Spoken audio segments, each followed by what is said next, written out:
Final Fantasy XIV.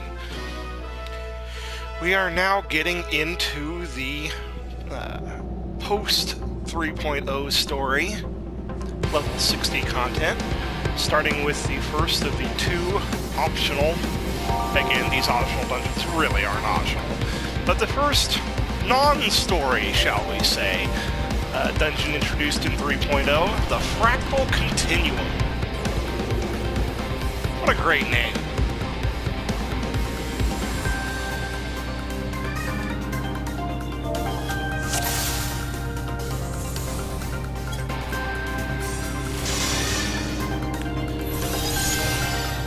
Alright, looks like we got some new players in here, so that ought to be interesting.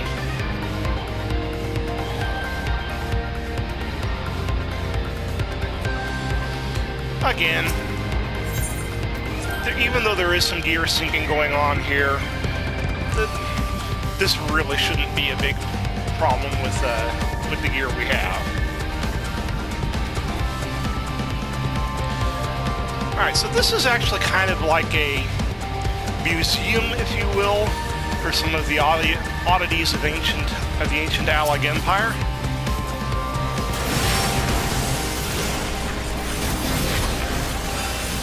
These first couple of rooms, it's really up to the tank's discretion how much they want to pull, like always.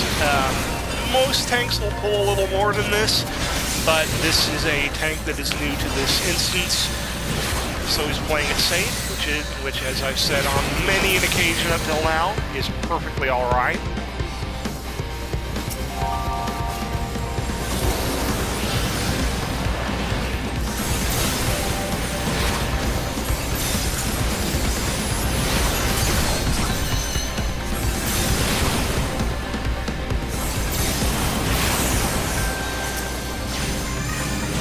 Again, continue to use all of your abilities to your advantage.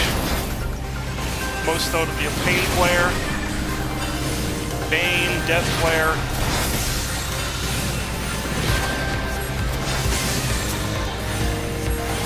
And this is especially important to do if you're running big pulls. Because of it, really, to be honest, as a level 60 summoner, you kind of like it when tanks make bigger pulls. Just because your AoE effects, which are really what your strength is at this point, are going to be far more effective, and you're going to notice that, and the limiting factor of your Death Flare, or sorry, your Ether Flow stacks, isn't going to be as big of a factor if, if pulls take longer to complete, and you're therefore actually going longer in between pulls. You're going to notice that by the time you have, or you get your next pull ready, you've already got your ether flow ready for your next run.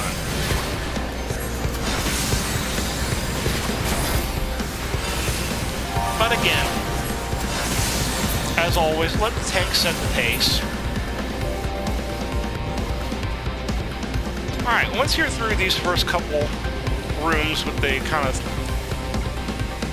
75% of the circle thing going on there, you'll get to the first boss chamber. Now this boss, you kind of don't want to be too far away from him, but you don't want to be too close either. This is another boss where it's kind of important to stay at mid-range.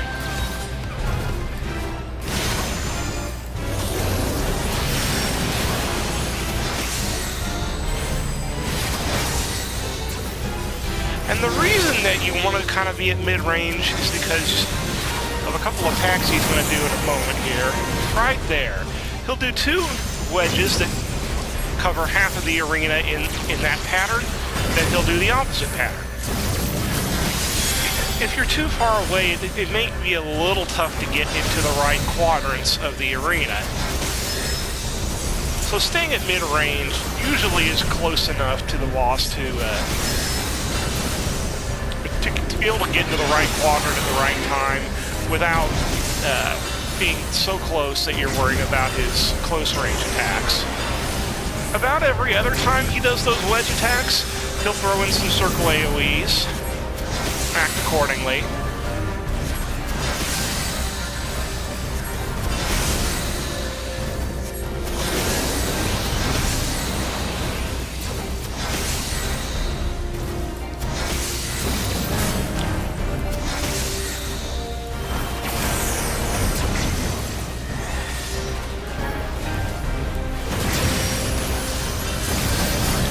Other than that, just keep the pressure on him.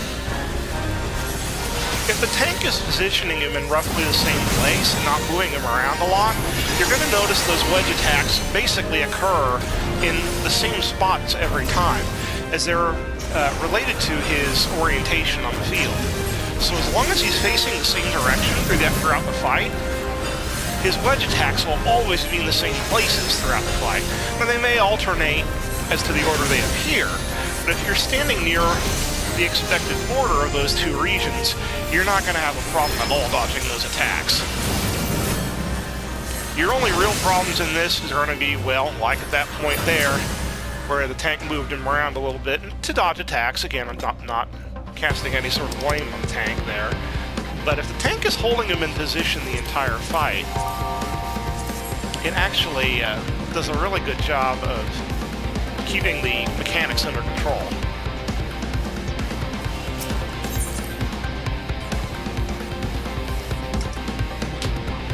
It has been a very long time since I played this dungeon. And you're going to notice that for a lot of the level 60 dungeons, I'm not nearly as well versed in them. I mean, I've played them all plenty, but I haven't played them quite as many times as I've played the level 50 dungeons, and I really haven't played a lot of them in a long time. So you may notice I'm a little rusty on a couple of these, especially the ones I would say in 3.1. It's been a very long time since I played St. Mosian's Arboretum, for instance, when we get to that one.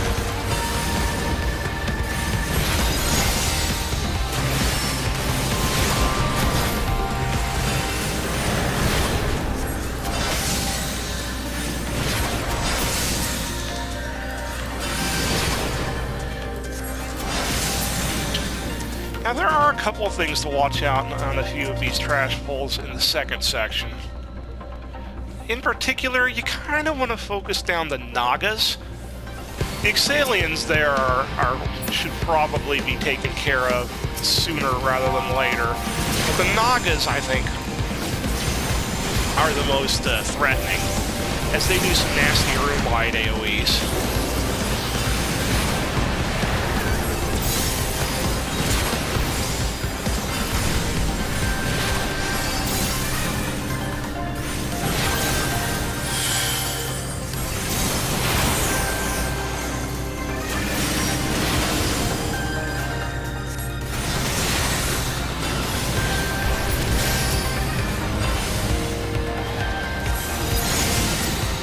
Again, you may notice with a little more aggressive tanks that they're going to take 2 or 3 of these pulls together.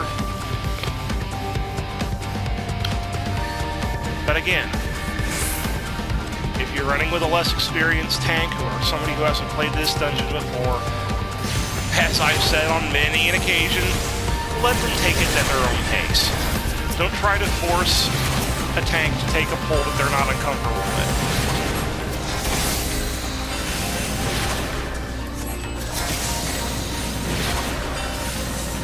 Ah, didn't trigger it. There we go.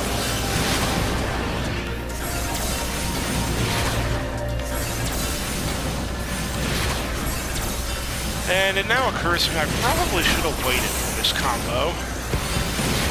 Well, that's alright. My heater closed about 30 seconds from refreshing. Because yeah, once you take care of that first group in this room, a Chimera is going to appear. Now this Chimera acts like pretty much every other Chimera you've run into until now. So do be on the lookout. I used Death Flare way too early. Do be on the lookout for his voice attacks, though. Now, he's not going to do the lovely blue and violet eyes like he did in Cutter's Cry, but the moves are the same. When he uses the ram's voice, make sure you're staying away from him. If he's doing the dragon's voice, make sure you're close to him. Once you're past that particular encounter, though, you get to the second boss. Now, there are a number of ways to play this. We're going to see how it plays out this time and just explain the mechanics as they go. The Minotaur is a... well, he's in the Cyclops class of bosses. So he'll be similar to the coin counter in Aurum Vale, or the... I forget what the name is called, the boss is. The first boss of Halatali Hard. Just in the same vein as those two bosses. So, when he does his swing attacks, be out of his frontal cone. When he does, or no, not when he does a swipe attacks. When he does his swing attacks, just be away from him. As a caster, you should be away from him no matter what. The biggest thing you're going to have to worry about, when he charges around the room like he just did, he's going to end with a slash attack, which does the full frontal cone. Okay, when he uses this attack, somebody needs to activate one of the incubators. This will bring out an ad. If you don't interrupt that attack by bringing out an incubator, that attack will pretty much wipe the raid. I don't know if it actually does wipe the raid. Frankly, I don't know that I want to risk it. That said, once the ad does come out, you want to take it out quickly before the Minotaur eats it. Otherwise, the Minotaur is going to get a buff. You don't want that. So, short summary, when you see the entire floor turn blue, somebody needs to activate an incubator, then immediately kill the ad as soon as it's attackable. That slash attack I was about to mention earlier, that actually affects pretty much the entire room in front of him, so be behind him when he casts it. Now, interesting thing, and I'll mention this even though you may never actually see this happen when you fight the Minotaur. When he uses that attack, Disorienting Groan, that attack is what basically causes him to stun the room, then do that little charge around the room, and then do the slash attack. This move can actually be interrupted by activating an incubator. Now, keep in mind, you got to be pretty confident in your DPS when you do that, because you only have 4 incubators. And if you use all 4 incubators and then he casts that room-wide AoE, it's a wipe. Now, that said, DPS is at the point now in this dungeon where you actually could legitimately use that strategy and interrupt Disorienting Groan every time. And that actually just prevent him from doing that stun attack. It's actually a viable strategy, though you'll rarely see any groups actually do it. I actually saw groups doing it, or one group do it, when I was in the group when it was new content, which is how I learned that this was actually a thing you could do. The group was very confident in our DPS output, and decided to give that strategy a try, and we pulled it off. It was a kind of a hairy thing, though, because again, it gives you less time overall to kill the boss before you run out of tanks, basically.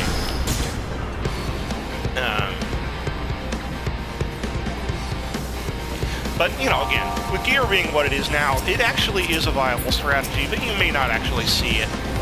You may never actually see it happen. I mention it now just because I really don't have that much to talk about during these trash pulls, and it is, you may, for some reason, see it happen if you're with a group that knows that strategy. But speaking of these particular pulls, there are 3 of them, and they are around the outside of this ring, and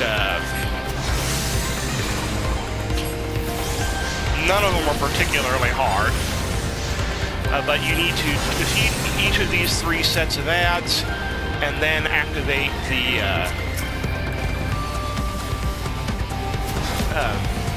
basically activate that pillar in the middle.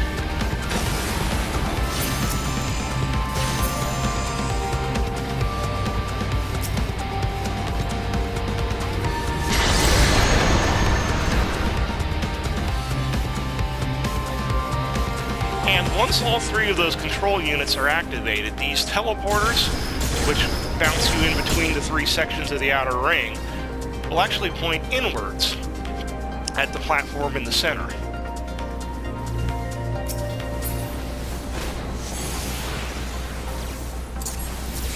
And this, of course, will reveal the end boss.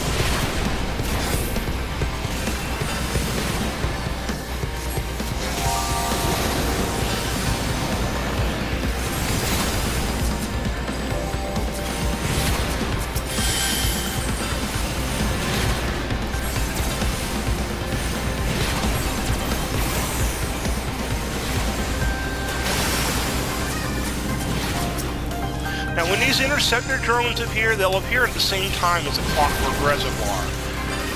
Taking out the drone will actually take out the reservoir as well, so don't really worry about the reservoirs.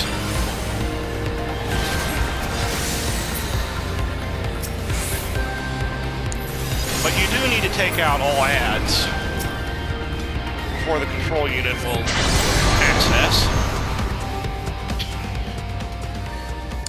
And this will give you access to that center platform.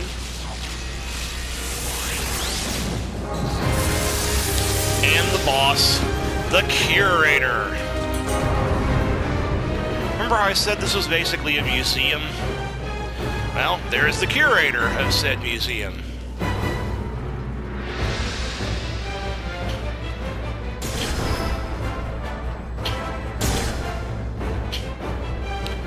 Alright, so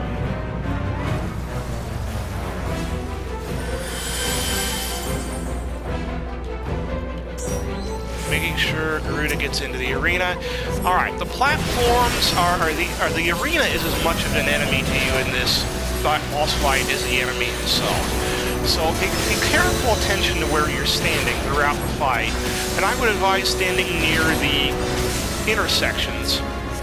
When the clockwork alarms appear, you need to kill them quickly. They're going to start moving across the arena and lighting up the platforms. You don't want platforms to be lit. Platforms that are lit will basically become susceptible to his attack, or to his most powerful attack later on. Also, pay close attention to where the Curator is positioned, because where he's standing, he's going to light up every panel in his row and in his column.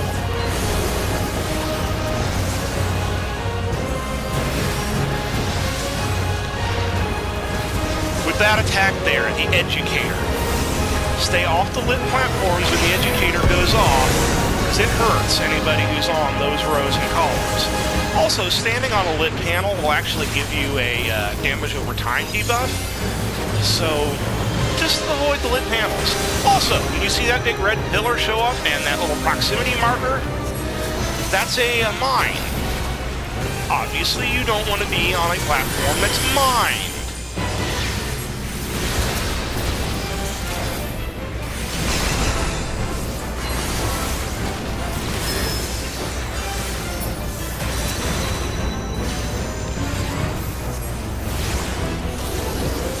Alright, so there's a lot of bad places to stand. Fortunately, the tank is actually doing a really good job of positioning the boss exactly where he needs to be. Right now, I am on a safe square. And the key as a caster is to make sure that you find the safe squares and be there.